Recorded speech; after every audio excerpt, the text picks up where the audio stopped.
Thank you very much for everybody joining us today. Our workshop, Future Medication Management. I'm quite excited to be able to bring this to you because I know how beneficial it's going to be to everybody. And I'd like to say thank you to our speakers for joining us and welcome our attendees. My name is Caryn. I work with Care and Support West, and at the end of every session there will be a Q&A, but if you have any questions, if you would like to put questions, if you don't want to speak on here, you can put the questions into the chat and we'll try and get them answered for you. As I said, we are recording our session today, and the recording will be put up onto the Care and Support West website for our members to be able to go back in at their leisure. It gives me pleasure today to welcome Laura Picton from CQC, Medication Optimisation Team.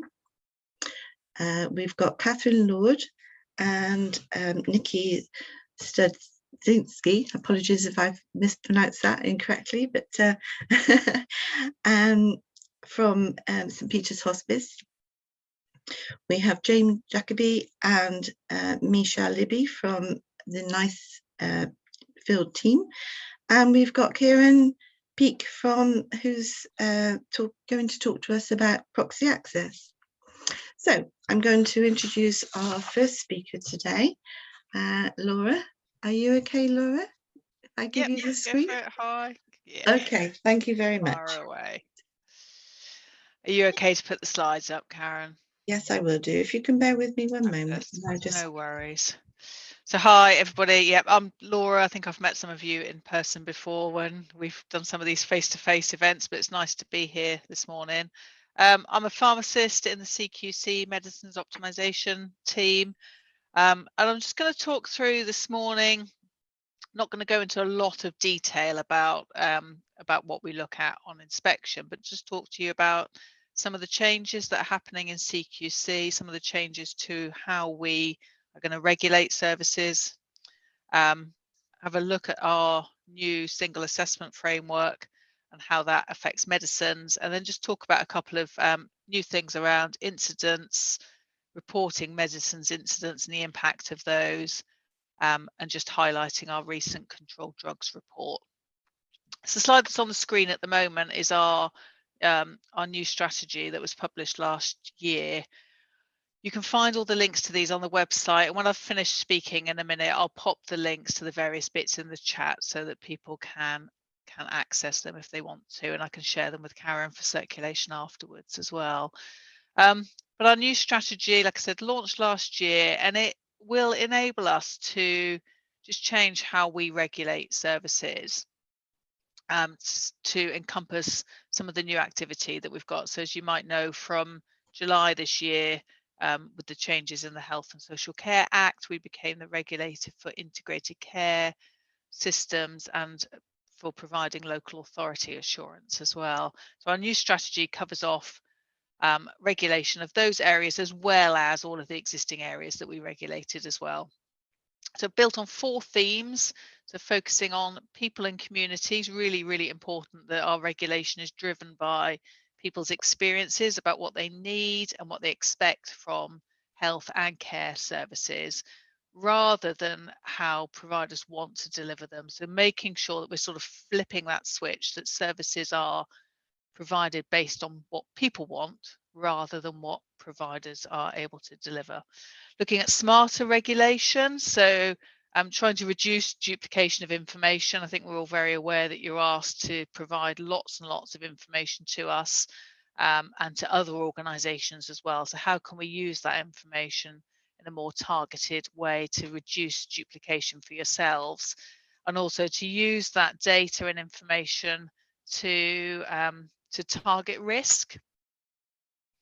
Looking at safety through learning, and that's where a lot of the medicines issues and concerns will lie. Making sure that medicines are used safely is really important in all services, and having services with strong safety cultures and having sort of people's safety at the top of people's priorities is really important. and then about accelerating improvement as well. So sharing best practice, coming to these sorts of events and talking about what services can do to improve their service around medicines. Should we go on to the next slide, Caryn? This is just a quick summary, an overview of what our new model will look at. So the blue line at the top is what we do now. Purple line at the bottom is what we will be doing in the future. Parts of this have been published already. Other bits we're still in the process of moving and changing. It's a big process. It's taken quite a while to do. But ultimately, we're moving from having multiple assessment frameworks to having different sets of questions depending on what sort of service we're looking at. So we had, questions that we would ask in a hospital, questions that we'd ask in a care home, slightly different questions that we'd ask in a home care service. So that led to sort of lots and lots of duplication and multiple frameworks. So moving away from that to developing a single assessment framework, and we'll look at that in a bit more detail in a minute. And that has been published on our website now, so you can go in and look at that. So moving on to the next box. At the moment, we have inspections based on a schedule, on a time frame. That has changed slightly with COVID. But moving forward, we're going to be having assessments based on quality and risk. So using that information that's available from yourselves, from commissioners, from all sorts of people, using the information that's available to identify the quality of service and the risk, and then to base assessment processes around that risk. So that means that we will be going on site to services where we think there's higher risk. An inspection process will change as well. So instead of just being a single big hit every now and then, every couple of years, it'll be more of an ongoing process. So there'll be a lot more assessment as well as inspection. So there'll be some assessment that's happening off-site as well as inspectors being on-site. And that will happen at multiple points in time. And that enables us to be more responsive to how your services are. I think we're very aware that services, particularly at the moment with massive staffing issues and funding issues, can have occasions where they're not providing the best service that they would want to do, and that sometimes leads to a requires improvement or an inadequate rating, which is then left with you for quite a long time, and actually you've improved considerably away from that. So having multiple points of time will allow us to be more reflective of how your service is at that point in time, and to be able to communicate that to the public. Having ratings based on the evidence, and publishing shorter reports. Our reports on the website are there for members of the public to read. They are some of them, particularly the hospital ones. I don't know if you've ever looked at a hospital report on our website, but they are huge. They're enormous. Nobody is going to sit and read a CQC inspection report on a hospital. They're impenetrable. So having shorter statements that are easier to read and really clearly identify to the public how services are performing at that point in time. So we're moving towards that. So by the end of this financial year, so sort of March, April time next year, we should be working in our what's currently called our future model, will then be our current model. So going on to the next slide, we'll just have a quick look at the single assessment framework. And as I said, you can find some of this on our website. So the things that are staying the same are the 5 key questions. So the top of the pyramid. So are services safe? Are they effective? Are they caring? Are they responsive to people's needs? And are they well led? Those things are very familiar to people, and those are definitely staying. They've been aligned with I statements, and we did a lot of external co-production and collaboration with members of the public to develop these I statements that are aligned with what people need and what people want from services. The next layer below that is quality statements. So this is where at the moment you would see the Chloes, you'd see the key lines of inquiry that you're all very familiar with. They will be replaced with quality statements, and they will be written as we statements. So this is you, the provider, saying we will do this in order to run our service in the way that meets people's needs. And the quality statements will be the same across all services. So there will be a quality statement around safeguarding. There'll be a quality statement around medicines. There'll be, I think there's about 45 different quality statements. And you can find those on the website at the moment. And then below that is the pink bar. So how do we look for evidence to see that services are meeting what they've said in their quality statements? So we will focus on 6 categories.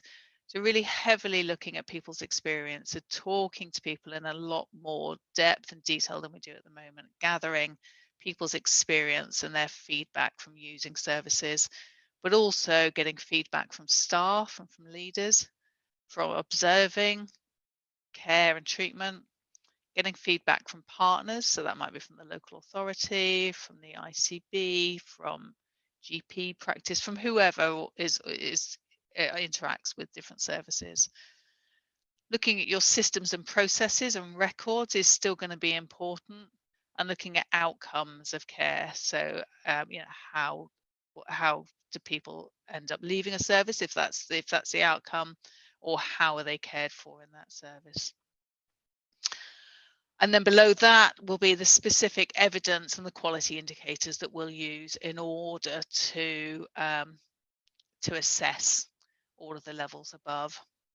So on the next slide, I've just broken that down, and this is one that I've created this slide, so you won't find this anywhere else outside of this presentation. But I've just kind of tried to think about what those 4 different layers mean and how they relate to medicines. So the key question, as I said, is safe. That stays the same.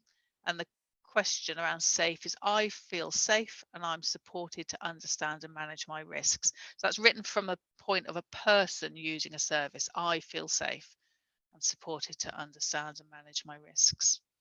And then below that, the grey bar, the medicines optimization question. So written from the point of view of a provider, we make sure that medicines and treatments are safe and meet people's needs, capacities and preferences by enabling them to be involved in planning, including when changes happen.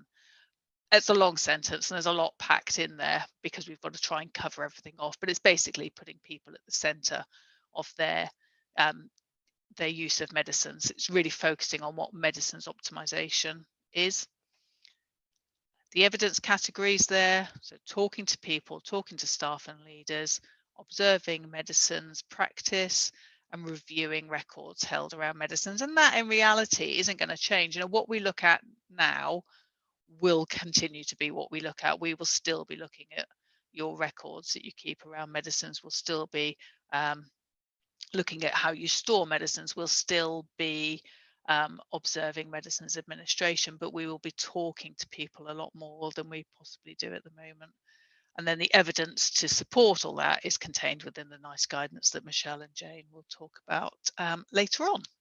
So hopefully that makes a bit of sense to you and hopes gives you a bit of clarity about where we're going to. Yeah, next slide, Karen. If you just press the just press on a little bit, it'll load the rest of the slide. It's just got an animation on it, which doesn't work when I'm not running the slides. And the next one, perfect. Thank you.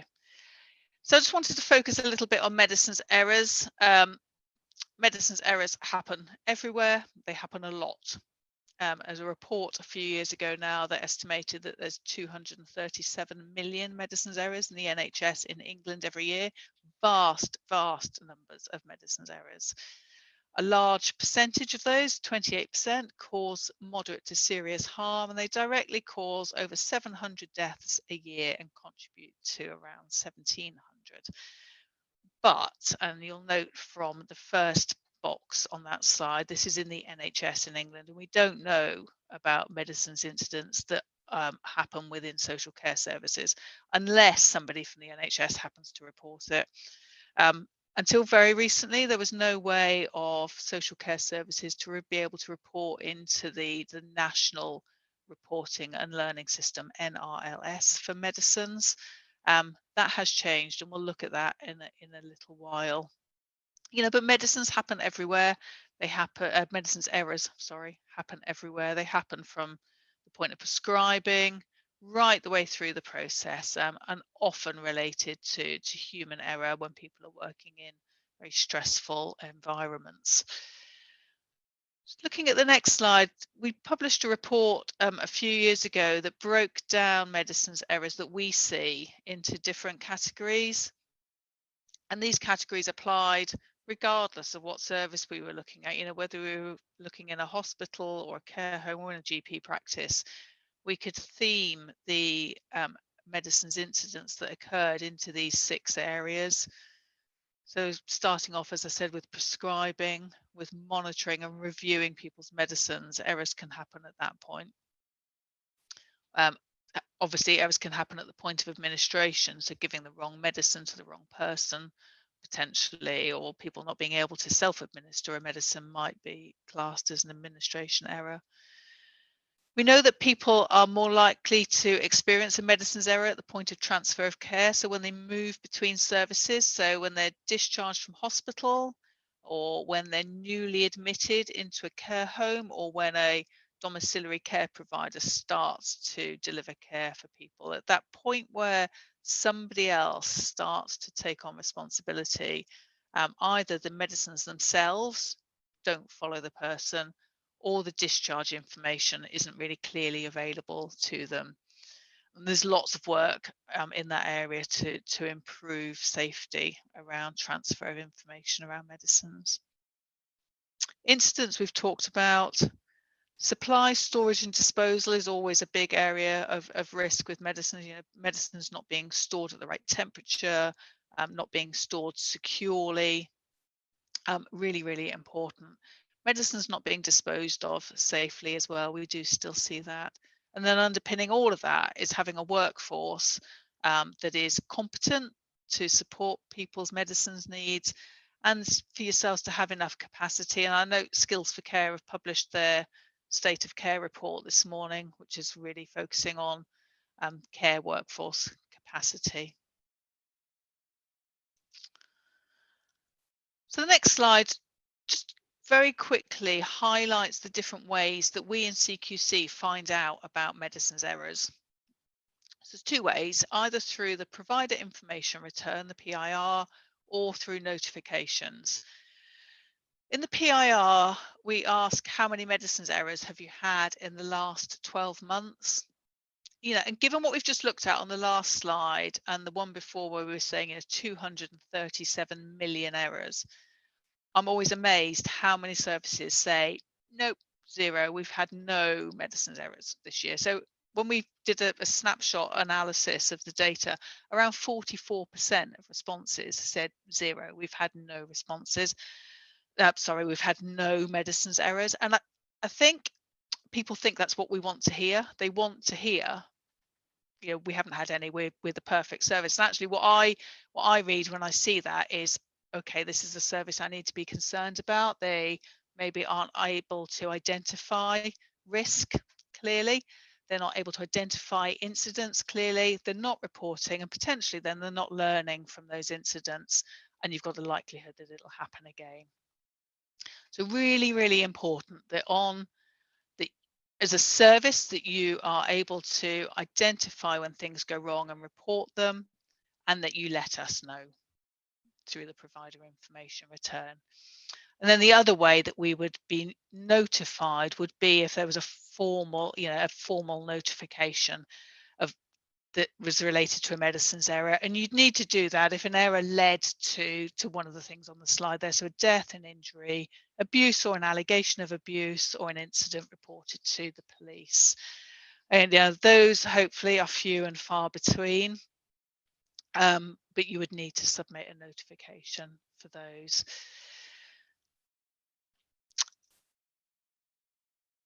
This is the new way that I said earlier on, that there's a new platform that you can start to record medicines incidents nationally, and this will start to inform that question mark of that, you know, what happens in social care.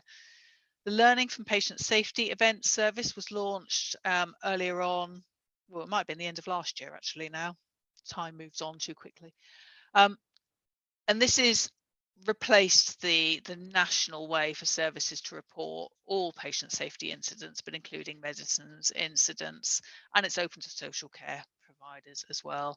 So you can register to be part of the service, and it gives you the ability to record a patient safety event and then to access data about those afterwards. So starting to build that national picture of incident reporting, and that means that once we've got that data, people can start to put processes and things in place to help services to be safer, to reduce the risk of incidents happening again. So go away and have a look. Just go through your internet search and have a look for NHS Learn for Patient Safety Events, LFPSE. It's not a particularly snappy title, but have a look at that and see if you can register and think about starting to report your patient safety events. And then I just very quickly wanted to talk about controlled drugs as well, because I know quite often at these events people want to ask questions about controlled drugs, and that's absolutely fine. I'm happy to answer any questions later on.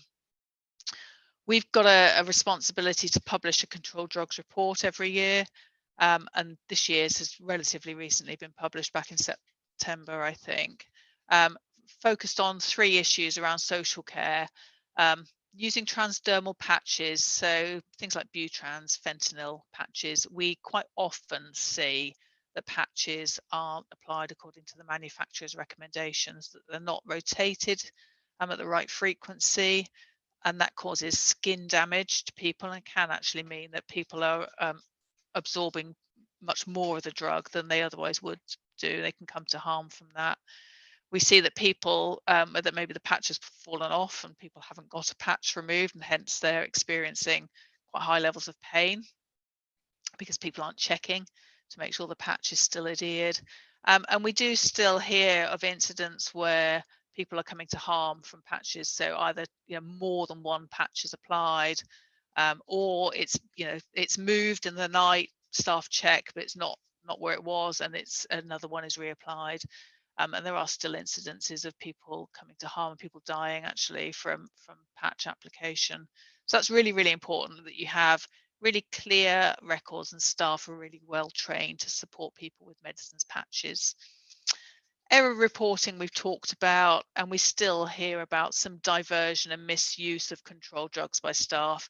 Generally the lower schedule controlled drugs are things that aren't kept in the CD cupboard, so things like codeine, morphine sulfate liquid, diazepam, those sorts of things. People can divert those, can misuse those. So it's really important that services have really robust governance processes to make sure that they are all stored securely. So I'm going to leave it there. Just on that slide, I've popped a link to our information pages on our website. So we've got quite a few information sources on our website that sort of lay out and sort of talk about the NICE guidance and put that into CQC language, the sort of things that we're looking for, and link to other resources as well. So if you've got any questions around medicines, have a look at those, they might answer it. If they don't, then do email us. Got the email address at the top there, medicinesinquiries@cqc.co.uk, org.uk, sorry. Please, again, email in if you've got a question and you can't find the answer to it in published guidance, then do email us and we will get back to you. Thank you very much. Thank you, Laura. That's well, I found that quite astonishing. I'm still shocked with the 237 million. I can't believe that's incredible. Absolutely incredible. It's vast, isn't it? Huge numbers. more importantly, the 712 deaths it causes. Yeah. That's Yep. astonishing. Okay, I'm going to stop sharing now. And okay, so I haven't got anything in the chat, so I don't know if anybody's got any questions they want to ask Laura.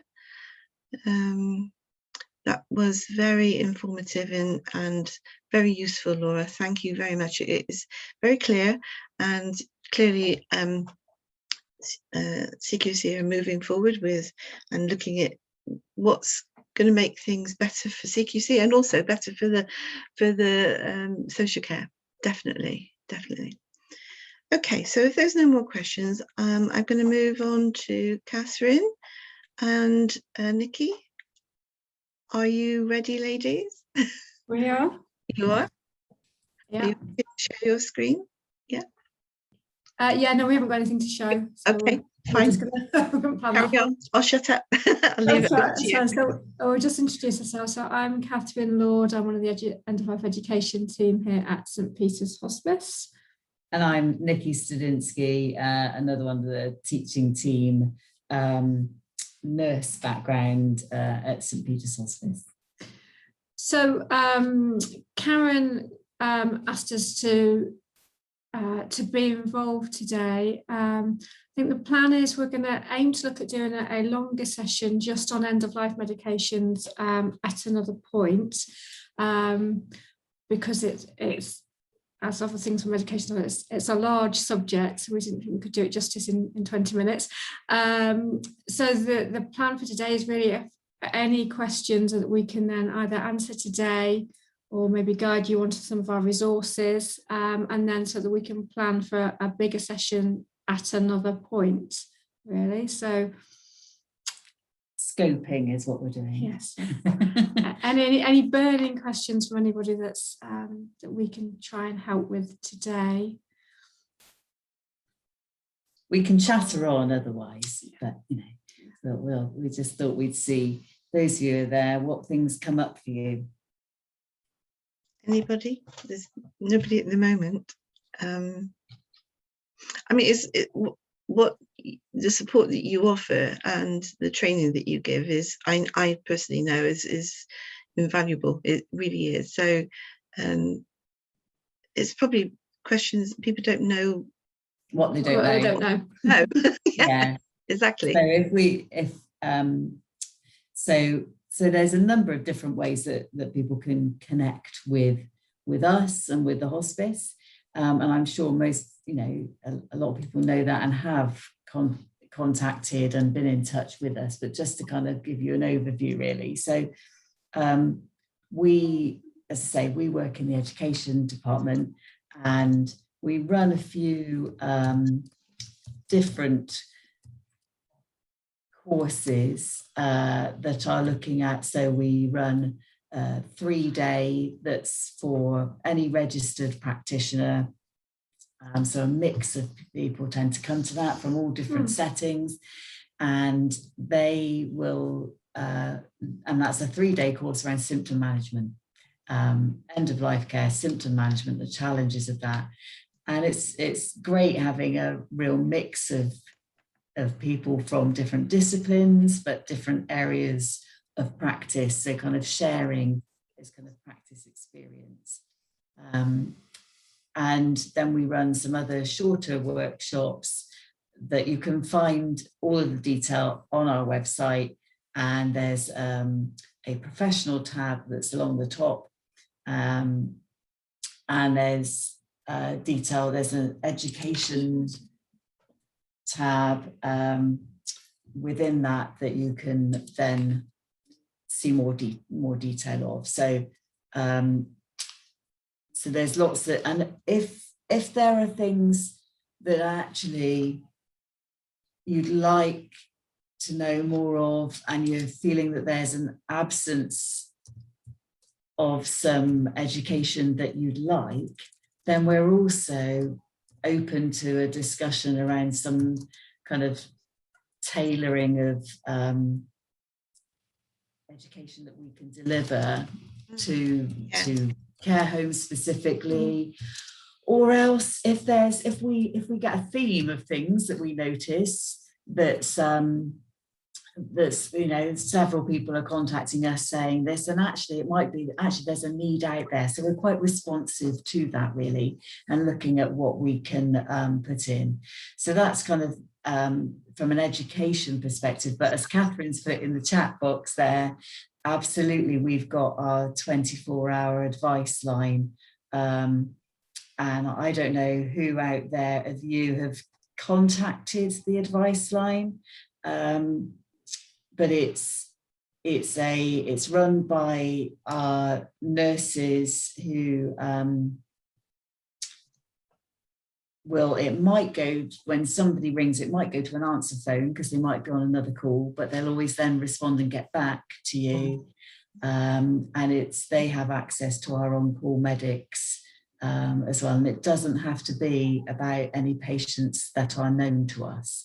So I think sometimes people think it has to be related to a patient that we already know and that's been referred to our service, but actually you can contact about any query really, and talk through, and it might well be that actually they talk through how to make a referral and that we can support further, but actually it can be just talking it through and asking the questions, and the team do quite a bit of signposting to other services as well as to where else you can contact really. That sounds wonderful. I can see that Kathryn's put the website in the chat as well, so very useful.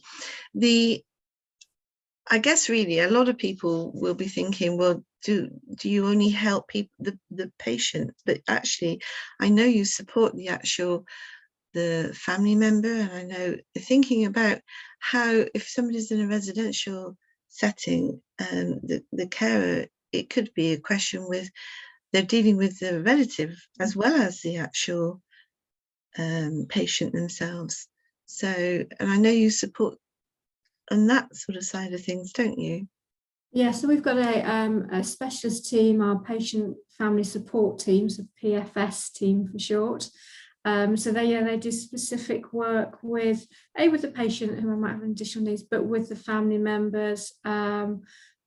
If there's family members also with young children, they work with the children as well, to give them the opportunity to share any concerns, any worries, help them plan for the future as well. And then obviously afterwards they're there as a bereavement service if that's wanted by the family member. And in terms of care homes as well, obviously our community nurse specialist teams will visit care homes to support the staff there as well and help managing any patients, and then could maybe pick up any family concerns as well. That's very useful to know, because I suspect there are probably many residential homes out there that don't realise that you are there for the support as well. And in terms of funding, I mean, somebody might be asking the question about funding. Are you, in terms of how, would you charge for going into the homes? I mean, it's quite a practical question. Yeah, no, we are a charity. We get a little bit of funding through the NHS, but we are a charity. But our services are free to patients and families, as they would be for the NHS. So our services are there and available. If we provided separately teaching services, then if we were doing a specialist teaching session, there would be a charge. But for patient care and family care viewpoint, all the services are free to those that need them. So any care home, nursing home, as I say, can either contact us through the advice line or by GP or however they want to contact us, and our services are free for those patients and families. Brilliant. Does anybody have any questions for Kathryn or Nikki? If not, if you're listening or watching this in a future date, Kathryn and Nikki are looking for questions and looking to sort of put together a full plan so that they can deliver a full workshop as to what is useful for you. So please, please don't hold back with questions.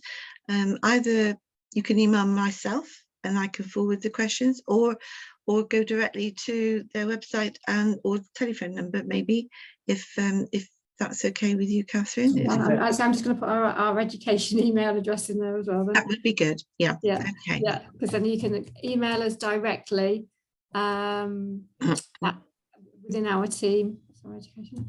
And then we can come back with any answers or support. Hospice. Okay. Yeah, so please, education at it's education at stpetershospice.org. So please do, email us directly on that one. And any patient-specific questions, go to the advice. Yeah. I know that there's sort of a lot of program going on with end-of-life care, and I think, you know, it's very important that we support the staff with the training and the what is required, because it is quite unless you've been in that situation, some people don't really know how to respond, how to react, and it's a very useful training. So ladies, I thank you very much for coming on today, and we are going to hold a full workshop later on, so be on the lookout. Thank you very much. No problem. Thank you. Okay, so now it gives me pleasure to introduce our next speakers, I should say, because I think Michelle's joined us again. So we have Jane and Michelle from the NICE team. Hello. So shall I hand over to you, ladies? Are you ready to go? Yeah, fine. Are you going to put the slides up, or shall I share? If you can share. I don't think I've got them. I've missed them if you sent them to me. I don't think I did. I'll share them. Here we go. Then this is the where are we? Green button. Share. Yes, this is the pressure shared moment. Here we go. Can you see that? Yeah, it's coming through. Yes. Hello there, everyone. Really pleased to have been asked to come along. So my name's Jane Jacobi. I'm with the NICE field team, and I'm also a registered nurse myself. So I'm going to talk a little bit about NICE, which hopefully you'll find useful and informative. And then after a few minutes, I'll be handing over to my colleague, Michelle Liddy, who's going to talk about NICE support for medicines optimisation. There'll be opportunity at the end for us to answer any questions. Feel free to type some in the chat box as well. And our slides can be shared afterwards for you to use as a resource as well. Before I talk a little bit about NICE, it'll be really insightful to gauge your familiarity with NICE. So in the chat box, if you can say if you're using NICE guidelines or quality standards to support your practice, and it'll be great, you know, if you can elaborate. So if you're describing what and how, and if not, please say why not. Thank you. So I thought I'd give a bit of an overview then about NICE and what we do, show you some examples in practice, and also show you how you can find what would be useful, what you need, and how you can stay up to date and abreast with all things NICE. Jane, can I just suggest that you put on the slideshow? At the minute the screen isn't showing. Sorry, isn't it? There you go. How's that? Perfect, thanks. Yay.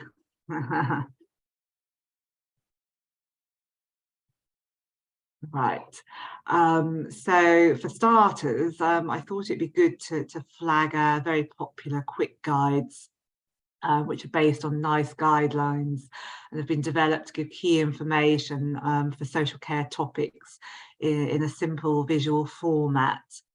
I've only ever heard really good things about these. They're so good just to have to hand, and they've been used in a number of ways to support implementation of NICE and evidence-based practice, including in team meetings, staff supervision and as a support tool for staff undertaking assessments, for example, oral health in care homes. And we've got quite a vast library of varied topics, including one pertaining to medicines, so giving covertly, effective record keeping and ordering, and discussing and planning medicine support. And there's also one pertaining to effective record keeping and ordering of medicines. And there's also another one pertaining to discussing and planning medicine support. So I've included the link on the slide here where you can take you to our library. So a bit about NICE. We're an independent organisation, government funded, with responsibility for providing evidence-based guidance on health and social care.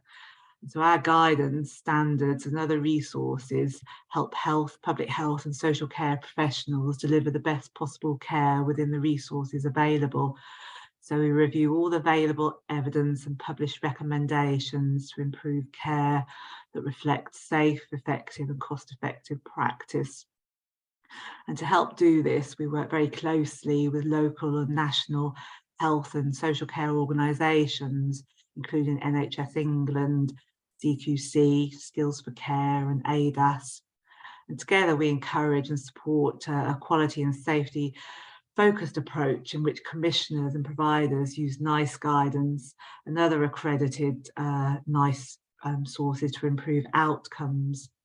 So really it's about, working together, using judgment, skills and evidence to help deliver lives better lived.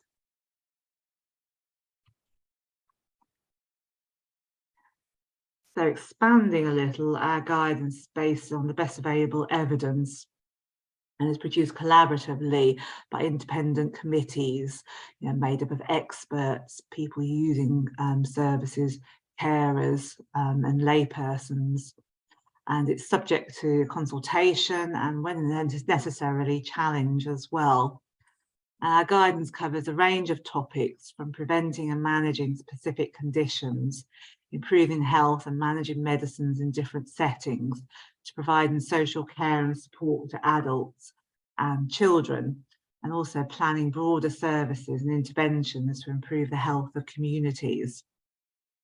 So our guidance is used to help inform decisions about patient care, but also much more widely as well, for informing commissioning and business planning, health inequalities and specific programmes, and also very much for learning and development. So trying to very much support this shared view of quality across health and care.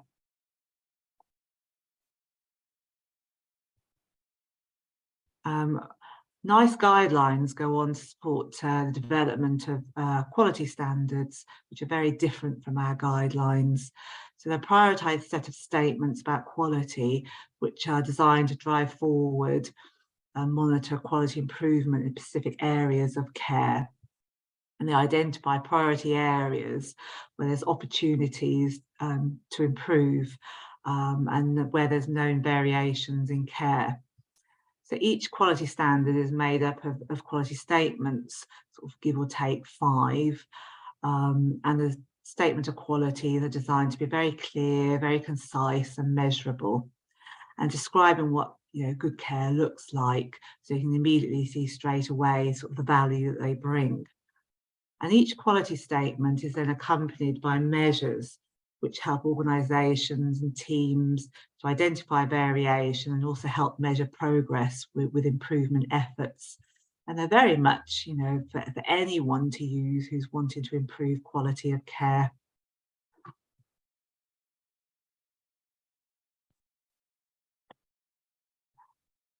So I've put some examples on this slide here of NICE being used in practice. So there's reference there to using NICE guidelines as a benchmark for service delivery and improvement, so improving staff knowledge and for CQC preparedness, referencing NICE and design processes and creation of standard operating procedures, and also using NICE to underpin principles for medicine support in the community, and using medicines management guideline and resources to support development of knowledge, skills, competencies, processes, and improving audit compliance.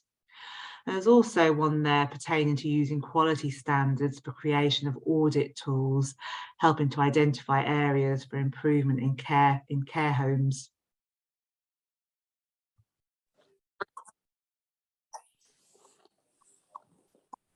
So this is a snapshot of a nice homepage in our website. And you can find relevant guidance by searching at the top there in the free text box, and you can also browse by area, so looking at health and social care delivery, for example, including medicines management and adult social care. Also population groups such as older people, people with learning disabilities, or vulnerable groups. And you can also search by settings such as care homes. So if you were to click on the medicines management tab there, that will take you to the topics page for medicines management. So this is where everything that we've ever published is relating to this topic, including guidelines, quality standards, advice, news, shared learning examples, how you can get involved with NICE, etc. And on each guideline and quality standard that you drill down to, by clicking on the supporting tools and resources tab at the top of each guideline and standard, you'll find things to help you put guidance into practice, such as audit tools, education resources, baseline assessment tools, and the quick guides, etc. And then we also have a dedicated social page on our website where you'll find useful links to everything that I've mentioned, and I've included the link to the page on this slide here. And finally from me, just to show you how you can stay up to date and abreast with all things NICE. So you can contact NICE directly or via myself.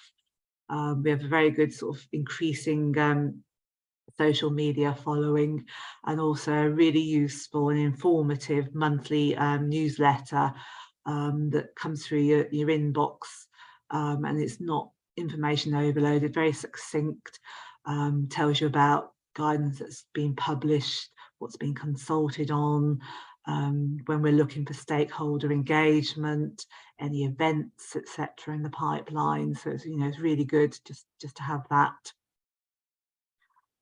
So now I'm going to end my dulcet tones and hand over to my colleague Michelle to talk about NICE support for medicines optimisation. Thanks, Jane, that's great. So my name is Michelle Liddy. I work for the medicines team within NICE and with the NICE Associates programme, who are a network of people working in NHS services. They're mainly pharmacists, but there's some GPs and some nurses as well.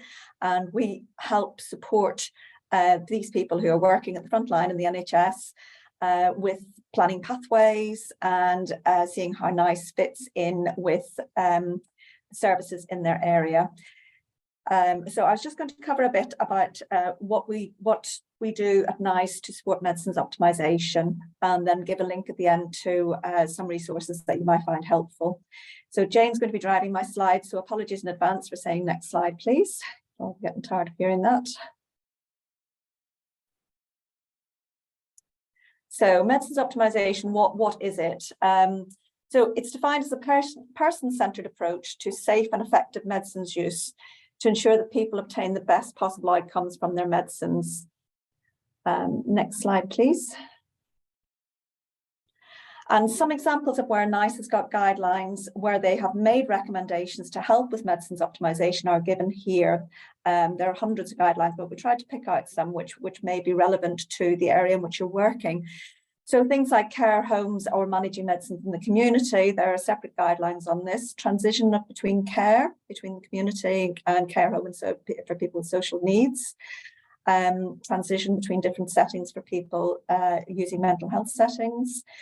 Guidelines on controlled drugs, antimicrobial prescribing guidelines, guidelines on falls, pressure ulcer management, infection prevention and control. So these are all available on the website, So if you're looking for updating your policies or anything that needs to be put in place, it's always worth having a look to see, is there a nice guideline on it, and what the recommendations actually are. Because NICE has reviewed the evidence, they're very much evidence-based guidelines with sometimes quite high-level recommendations, but it can be very useful as a starting point to see what are we currently doing, what is NICE saying that we should be doing, and can we cross-reference with that. Next slide, please. So the Managing Medicines in Care Homes was one of the first social care guideline that NICE did, and it covers good practice for managing medicines in care homes. I think this slide you have to click on, Jane, thanks. Aims to promote safe and effective use in care homes, and it covers things like prescribing, handling, administrating medicines. It also goes through what care and services should be available to people. And the key underlining point of this guideline, and with many of the NICE guidelines, is that residents of care homes should have the same involvement in decisions about their care and treatment, and the right to access appropriate services equivalent to those who do not live in care homes. So a very important point regarding care homes. So do your residents have the same access to services and support as people who are not in the care home environment? Next slide, please. The topics it covers are about policies. So every care home, as you will know if you're working in that sector, has to have a policy about safe and effective use of medicines. It also includes a checklist for care home policies that, again, you can use to cross-reference, and you can use this to evidence for CQC that you are actually following good practice. It covers ways of supporting people to make informed decisions and what records need to be kept. Things like the legal requirement, it overlaps with the legal requirements as well, and things about sharing information about residents' medicines, records being up to date, incident reporting, and keeping residents safe, so safeguarding. So as I say, this guideline then is supported by the tools that would support this, are things like the quick guides and things that Jane's already mentioned. So implementation in practice, you may find that that would help some of the people working in the care home situation. Next slide, please. So covers prescribing medicines, ordering, dispensing supply, what you need to do when you receive the medicines, self-administration, covert administration, homely remedies, and it also covers training and skills of the care home staff. So again, using this as to cross-reference prior to CQC inspections can be very helpful. Next slide, please.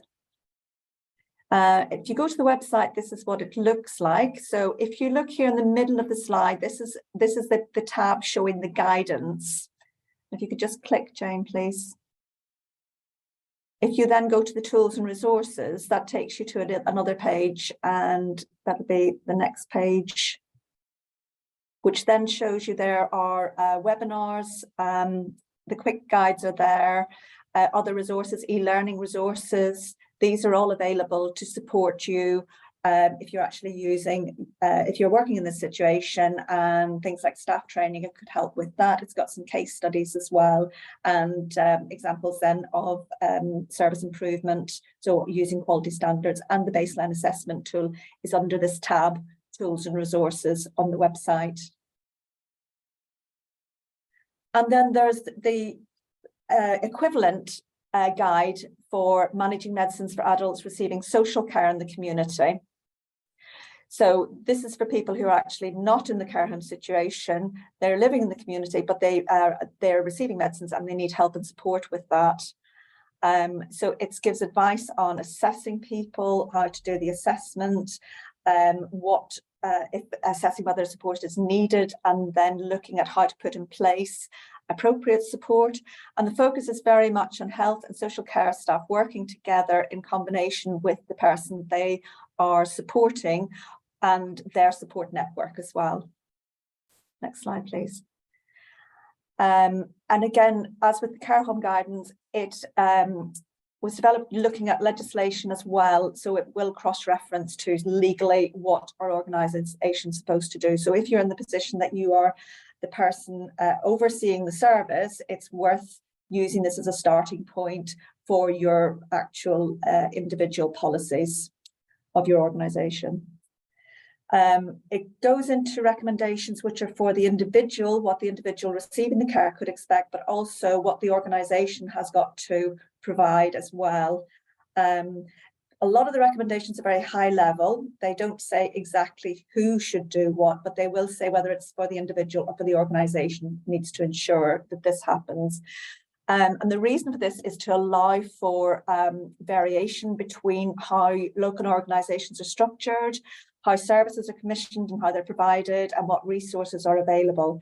So it very often, it won't specify that it has to be a nurse doing this or it has to be a pharmacist doing that. It'll say that there should be a responsible person. And so it's using this type of guideline and then identifying, right, who is the responsible person in our organisation? Is it the care home manager? Is it the care provider? Is it the registered nurse? Or is it the pharmacist? Is it the community pharmacist? Who is actually doing it? And then mapping that somebody is actually covering this recommendation. Next slide, please. So the emphasis is very much on systems and processes. So looking at there must be some joint working between health and social care. Now, how that actually happens depends on your local organisation, but it should be happening in some format. So that's where you would step in and say, yes, we do joint working and communication between health and social care for clients. This is how we do it in our region. And again, notifying the GP and the community pharmacist, sharing information. There's a recommendation on sharing information. How it actually happens, does it happen by email? Does it happen by a pharmacist coming into or going out to see patients, or are the case meetings? How it actually happens then will really depend on the resources available. But the key to this, as well as the care home recommendations, are about the person-centred approach and supporting people to take their medicines. And again, as I say, it links into overarching legal legislation as well. So it will help with inspections, and it will help to ensure that what's happening is actually legal and is seen as good practice and best practice. Next slide, please.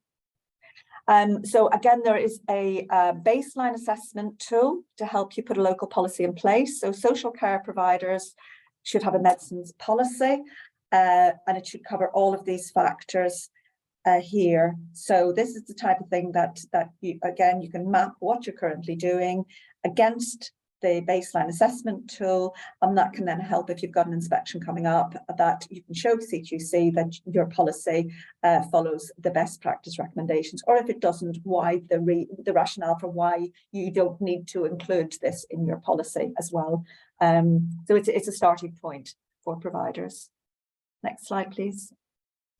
And I've just thought I'd highlight a couple of other guidelines which may be relevant to your area of practice. So this is more about this one is about the condition. So they did a comprehensive guideline on dementia, which was published recently. And the second bullet point here is that it was reflected that this will require changes in practice to what's currently happening. So if you are managing any service where you're helping people with dementia, it's worth having a look at this guideline. And look at the recommendations, and again mapping the provision of the services that are currently being provided to the recommendations in the guideline. There's an individualized approach to care and treatment choices, promotion and development of services to support access to non-pharmacological services as well. There are strong recommendations around antipsychotics, when to use them and when not to use them, and also looking at anticholinergic drugs and minimizing the anticholinergic burden. And this is where you may find that some of the PCN or practice pharmacists may be working in this area, because it's a huge concern from the point of view of medicine safety and of patient safety and avoiding harm. But how it actually happens locally will depend on the resources available. It'll depend on whether this is being highlighted as one of the areas that the PCN pharmacists are going to be working on. So you may come across them working in this area, or it may be that there are different teams, there may be nurses involved in this as well. So the approach to how the recommendations are implemented will be local, but there are key recommendations around engagement, education and good communication. Next slide, please.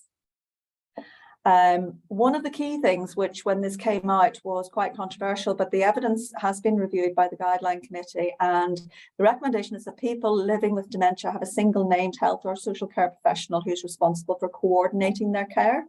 So I think one of the questions to ask is this actually happening yet locally?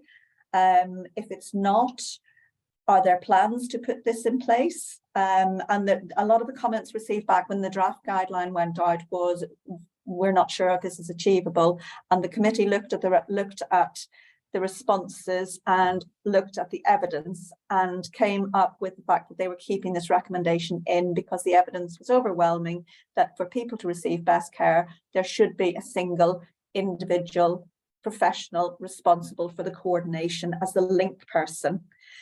But it doesn't identify who that person is. So it could be health, could be social care, but should be somebody that is the link person caring for the person with dementia. And again, there are a lot of recommendations about transferring information between services and settings and making services accessible for people with dementia. So I just wanted to raise this as something that hopefully there will be work going on locally, and it might be worth trying to find out who's doing what, or seeing if you can get involved with the pathway work that should be developing around this. Next slide, please.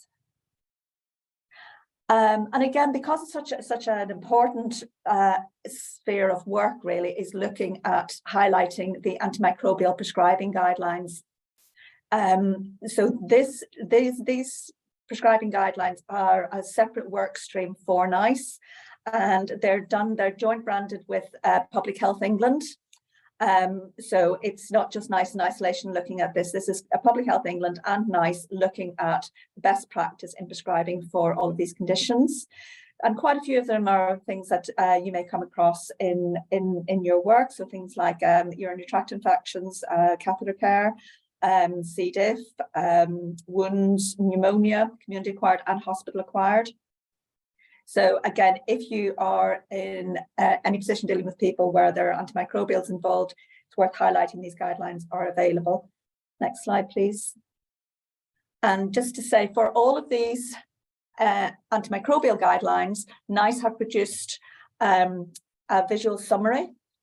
So these can be printed off and they can be laminated. So it may be something that you want to have that available or refer people to.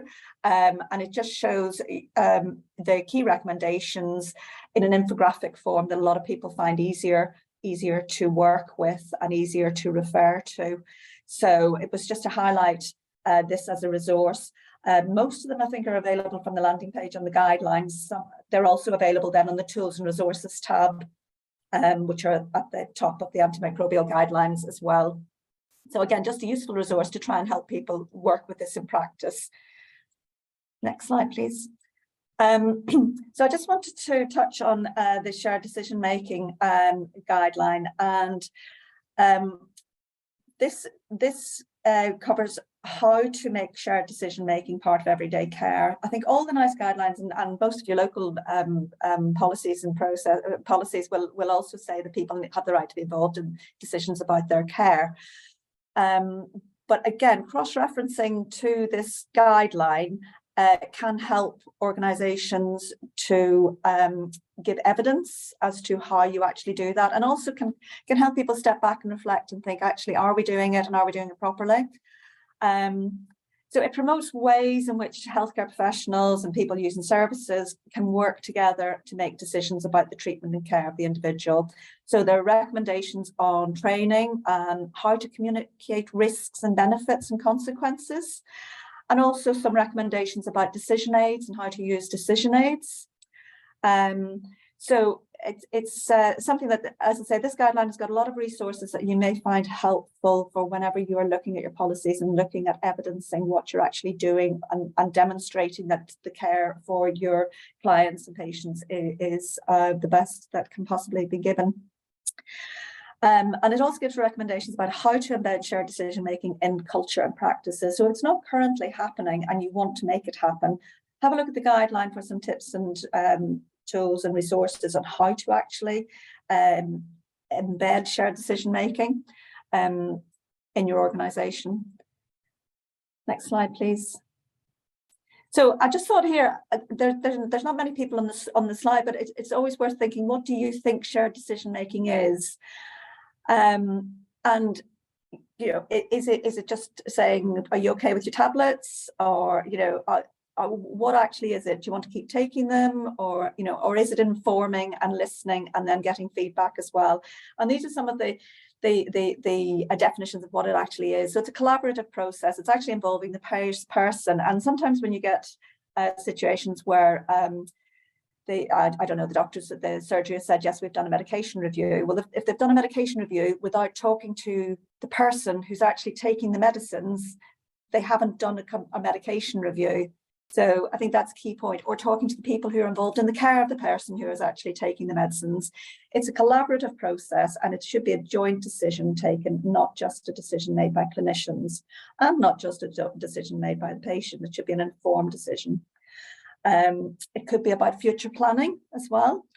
And the third box at the top is very key to this. It's about looking at what are the preferences of the individual that is going to have the intervention, whether it's a medicine or whether it is actually having a treatment or whether it is transition between care. What are their preferences and wishes? Because we can't assume that your idea of what you personally would think is the best for this person is what they actually want. And that's very key to the shared decision-making process. It is asking what is important. And I think one of the key things here is that there have been legal test cases on this, on whether, on consequences when people were not asked about their views, and it was found that it's not good enough for, the case in point was an obstetrician who made a decision about the care of a woman who was pregnant and didn't ask her what she actually wanted. But that case could equally be translated into other cases where very well-meaning people are making decisions about another person without involving them in the decision. And just because you think it's for the best doesn't mean it's the best for that individual if they haven't been involved. So sorry, I've laboured that a bit, but it's very important in all of these discussions about medicines. And I think Laura from CQC would say very much that that is one of the things that they are looking at inspecting. It's not just about the processes, it is also about the individual preferences being taken into account. And it means making sure the person understands the risks and benefits and consequences of the different options. So if you've got someone who is adamantly refusing to take their medicines, then you've got to at least listen to what their concerns are and telling them the risks and benefits of taking the medicines and not taking the medicines. And if they then decide they are not going to take the medicines, if that is done in the proper way, going through the right processes, just because you as a professional don't think it's the right decision for them does not mean that their decision is wrong. So also then, if you've got situations like that, giving people the option to go back and review the decision. So saying, actually, we'll revisit it again because, you know, you obviously feel this strongly at the time. So it's looking at going back again and again, keeping the person at the centre of the decisions. Next slide, please.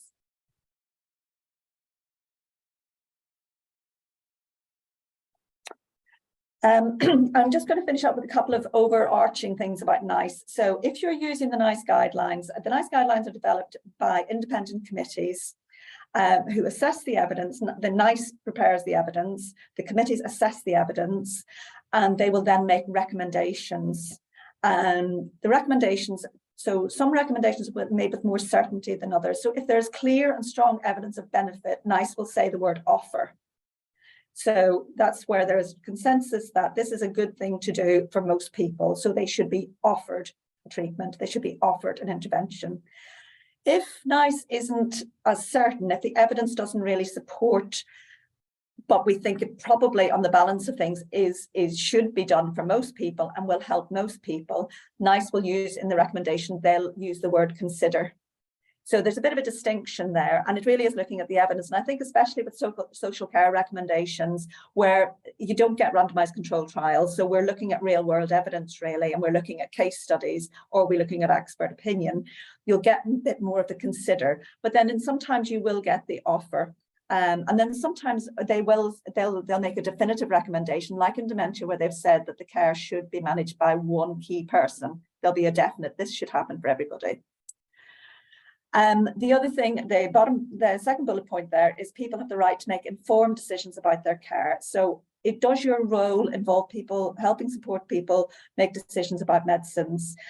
Is part of your role to help them make an informed decision, and that's where you're helping them to make the decision that's right for them, a person-sensitive decision, but informing them of what the risks are and the benefits are of whatever intervention you're talking about. So it's taking NICE guidance into account when you're making decisions together.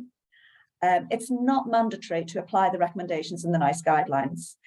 But if you don't apply them, for example, if you decide that your process for your organisation doesn't need to have X, Y, or Z recommendation, that's fine, so long as you can justify that why it's not appropriate for your organisation. You have to think about it, and then you have to say, actually, we never see patients who are on SIP feeds, so we do not need to have a policy on that. That's fine if that's what happens in your organisation.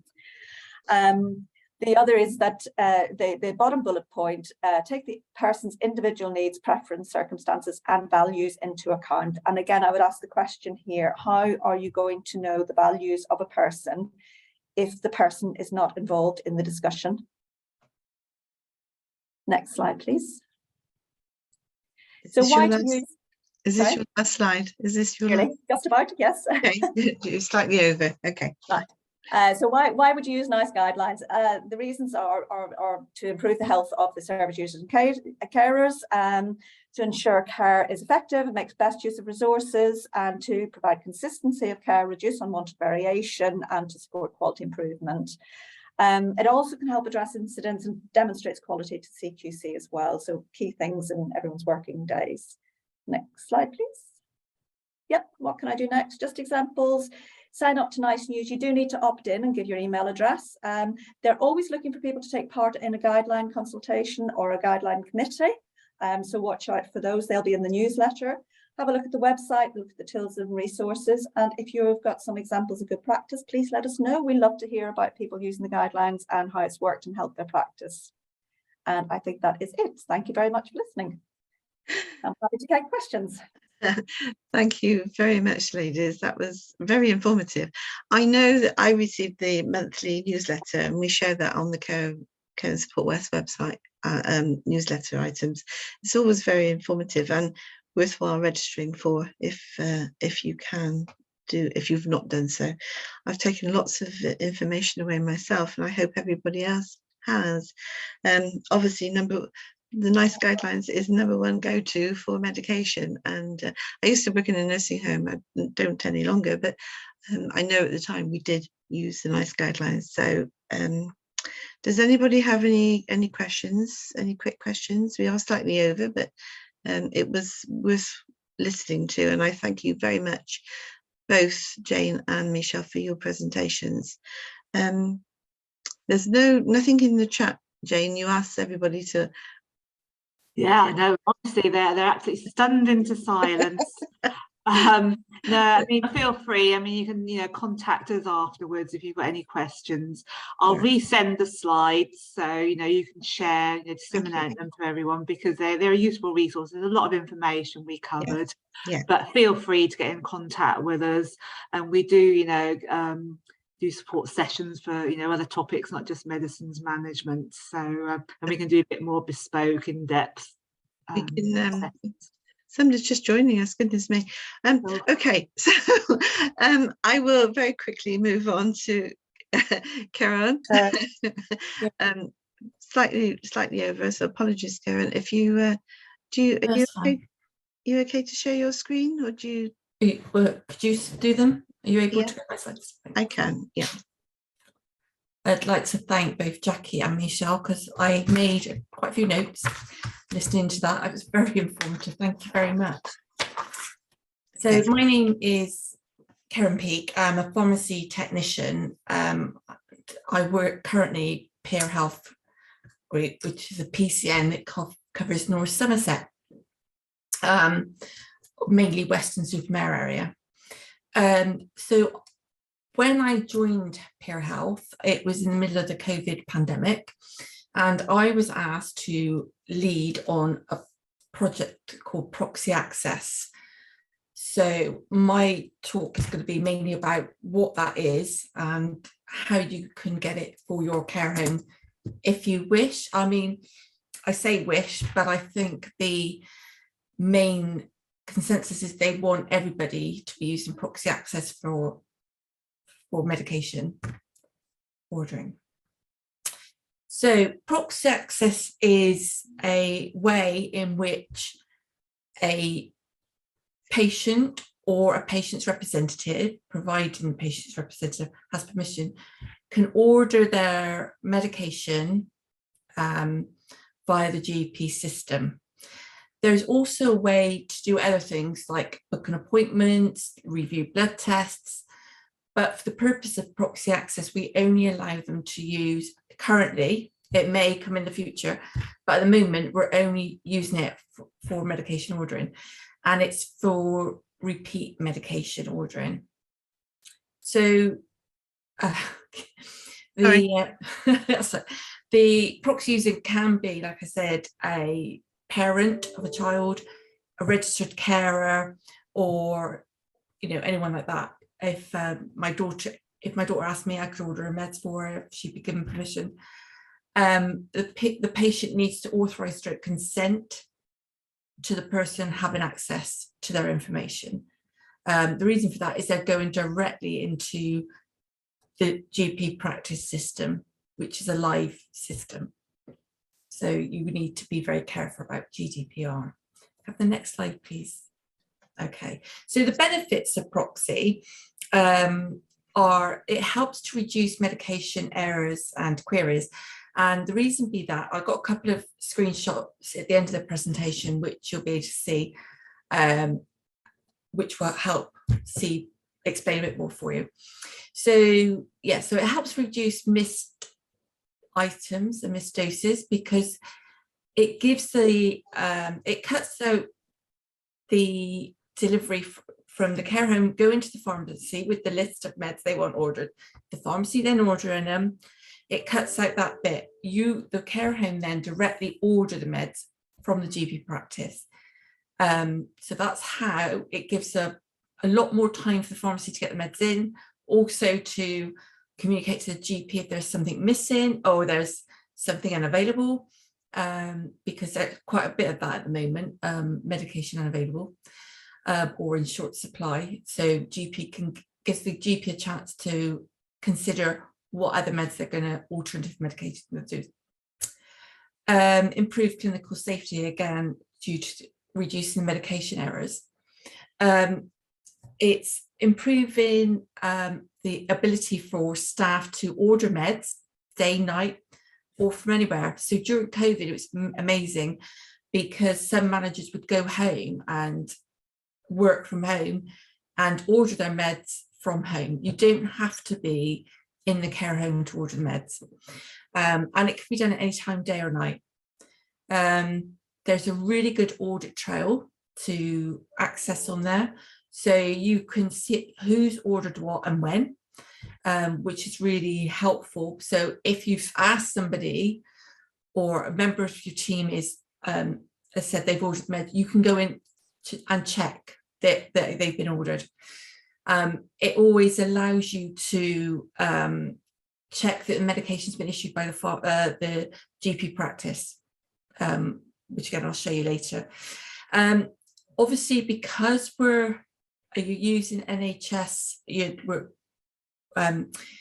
dealing directly with GP practice. You're cutting out the pharmacy and the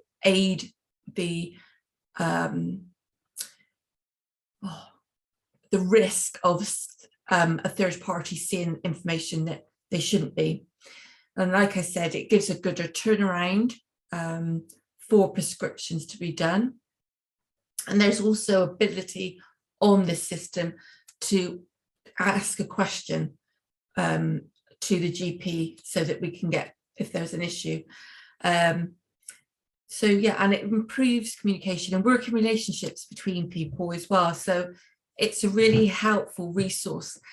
We have about 72 care homes here in Weston, and currently we have to about 60 plus care homes. So it was quite a big job to do, and during COVID it wasn't really easy either, because obviously care homes closed, but yeah, we've done really well. Have I have next slide, please? So to enable you to be able to set up for proxy access in your care home, the first thing I would suggest you do is contact the GP practice to see if this is something that's actually currently doing in your area. Most practices within BNSSG, so that's Bristol, North Somerset, South Gloss, are being asked to do this because it's very proactive, and it's also, like I said, it's a real, when I've gone out to care homes, I get a lot, sometimes I get, oh, I don't really want to do that, I don't understand computers. Then when they've got it, they realise how easy it is. I personally go to the care home and help go through the registration process to help set them up on Proxy, because once they're set up on Proxy, there's no holding them back. They just love it. And I'm not just saying that. If you can ask any of the care homes that I've set up, they will sell the same. So the other thing you need to do, the care home needs to have completed a data share protection toolkit. And this is to make sure that you have systems in place and you are GDPR secure. The staff that you require to order meds for Proxy Access will need their own NHS email. Now, this has been a bit of bone of contention, I will be honest with you, with certain care homes, because they wanted one email address and one password so that all staff can access. Unfortunately, that's really against GDPR. But like I said, we've gone forward and we've got over that hurdle, and people are really liking the system. You also need to complete a risk assessment, and again, I've got a screenshot of that at the bottom. It's literally an A4 size, and I personally, when I go to care homes, sit with the manager, do the risk assessment, and this is purely to make sure that you have policies and protocols in place, and that you do things in a set way, and you're all staff doing it will sing from the same hymn sheet, if you know what I mean. And all on this risk assessment, there is a section for all staff to complete, to say and sign, to say that they will, not talk about meds or discuss what they see to anybody else other than those that need to be notified, if that makes sense. So I think my next slides are, so this is the risk assessment that I've produced. This is sort of based on work that was already done up in North prior to me starting the project. And basically, like I said, it's sharing, do you have the protocols in place? When will you order your meds? How will you order meds if you've got discrepancies, or if you've got acute items that be ordered? We need to sort of agree a go live date. What action will they take when they request meds and they haven't been actioned, or what if there is a discrepancy with something, how will they do that? So that basically covers, as you can see, it's really simple, it's really easy, and it's, like I said, I sit there and go through it with them, and then if there's sort of no, or there are any queries with any of the questions, I help and support them through that, so we can work out how things are going to, like with the protocol, for example. Do you have a protocol for online ordering? If they don't, I help to sort of sort that out with them, and devise one so they do have one. So that's that slide. Next slide, please. Okay. When I link a person on the GP system, they will be sent an email like this, and at the bottom you can see we've got a linkage key and account ID.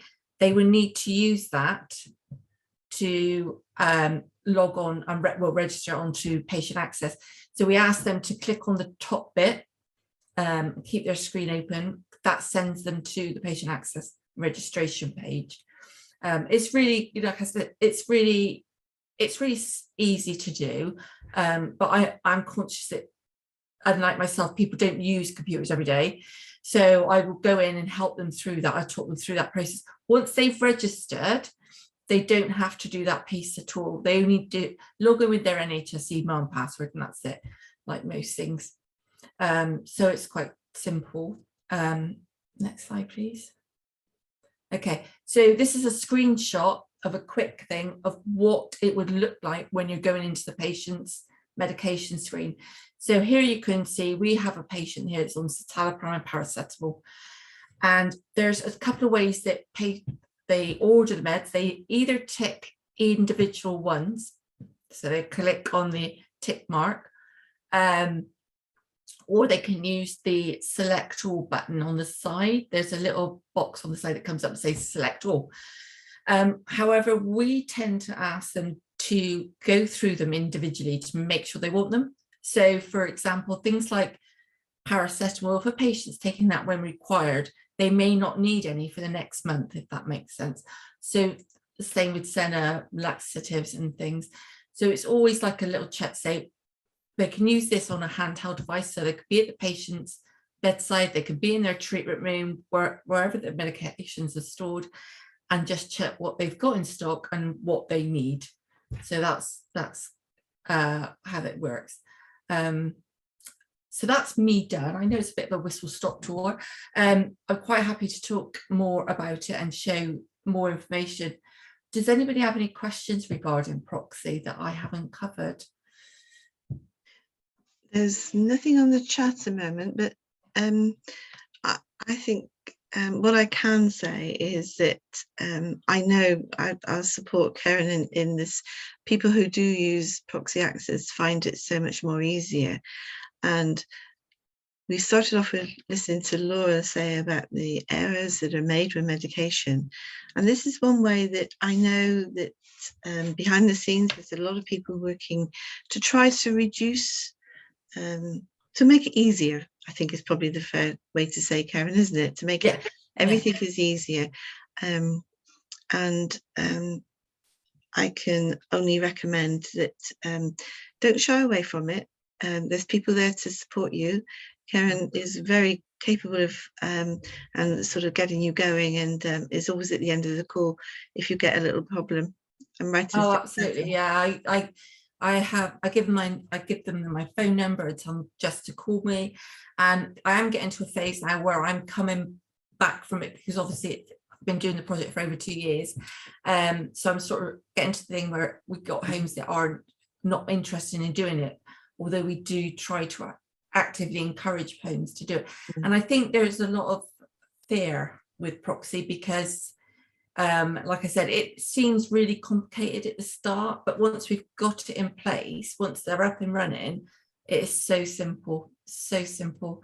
And even the people that are most diverse to trying anything like, on computer, find it so much easier. And like I said, it's you can order the meds anywhere. If you knew, wherever you are, you can order the meds. Managers can check the meds have been ordered, and stuff like that. So it's a really good tool, and like I said, it does help reduce meds errors. Thank you. Well, I'd like to thank everybody. I mean, we've learned so much. Well, I've learned so much today, so I've got the sun shining in my face, you can see, sorry.